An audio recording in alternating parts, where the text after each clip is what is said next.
The now is inseparable from who you are at the deepest level. Many things in your life matter, but only one thing matters absolutely. It matters whether you succeed or fail in the eyes of the world. It matters whether you are healthy or not healthy, whether you are educated or not educated.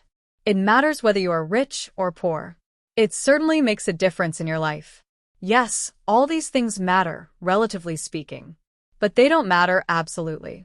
There is something that matters more than any of those things, and that is finding the essence of who you are beyond that short-lived entity, that short-lived personalized sense of self. You find peace not by rearranging the circumstances of your life, but by realizing who you are at the deepest level. Reincarnation doesn't help you if, in your next incarnation, you still don't know who you are. All the misery on the planet arises due to a personalized sense of me or us. That covers up the essence of who you are. When you are unaware of that inner essence, in the end, you always create misery.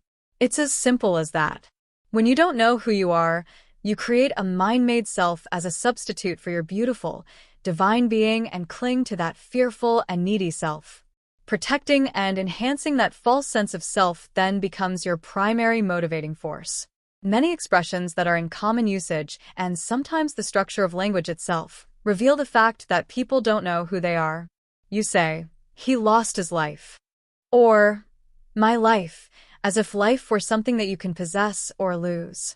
The truth is you don't have a life. Your life, the one conscious that pervades the entire universe and takes temporary form to experience itself as a stone or a blade of grass, as an animal, a person, a star, or a galaxy. Can you sense deep within that you already know that? Can you sense that you already are that? For most things in life, you need time to learn a new skill, build a house, become an expert, make a cup of tea. Time is useless, however, for the most essential thing in life, the one thing that really matters, self-realization, which means knowing who you are beyond the surface self, beyond your name, your physical form, your history, your story. You cannot find yourself in the past or future. The only place where you can find yourself in the now. Spiritual seekers look for self-realization or enlightenment in the future. To be a seeker implies that you need the future. If this is what you believe, it becomes true for you. You will need time until you realize that you don't need time to be who you are. When you look at a tree, you are aware of the tree. When you have a thought or feeling, you are aware of that thought or feeling. When you have a pleasurable or painful experience, you are aware of that experience. These seem to be true and obvious statements. Yet if you look at them very closely, you will find that in a subtle way their very structure contains a fundamental illusion, an illusion which is unavoidable when you use language. Thought and language create an apparent duality and a separate person where there is none. The truth is you are not somebody who is aware of the tree, the thought, feeling, or experience. You are the awareness or consciousness in and by which those things appear. As you go about your life, can you be aware of yourself as the awareness in which the entire content of your life unfolds? You say, "I want to know myself." You are the I. You are the knowing. You are the consciousness through which everything is known, and that cannot know itself. It is itself. There is nothing to know beyond that.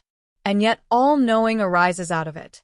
The I cannot make itself into an object of knowledge, of consciousness. So you cannot become an object to yourself. That is the very reason the illusion of egoic identity arose, because mentally you made yourself into an object. That's me, you say, and then you begin to have a relationship with yourself and tell others and yourself your story. By knowing yourself as the awareness in which phenomenal existence happens, you become free of dependency on phenomena and free of self-seeking in situations, places, and conditions. In other words, what happens or doesn't happen is not that important anymore. Things lose their heaviness, their seriousness. A playfulness comes into your life. You recognize this world as a cosmic dance, the dance of form. No more and no less. When you know who you truly are, there is an abiding, alive sense of peace. You could call it joy, because that's what joy is, vibrantly alive peace. It is the joy of knowing yourself as the very life essence before life takes on form. That is the joy of being who you truly are. Just as water can be solid, liquid, or gaseous. Consciousness can be seen to be frozen as physical matter, liquid as mind and thought, or formless as pure consciousness. Pure consciousness is life before it comes into manifestation, and that life looks at the world of form through your eyes because consciousness is who you are. When you know yourself as that, then you recognize yourself in everything. It is a state of complete clarity of perception. You are no longer an entity with a heavy past that becomes a screen of concepts through which every experience is interpreted. When you perceive without interpretation, you can then sense what it is that is perceiving. The most we can say in language is that there is a field of alert stillness in which the perception happens.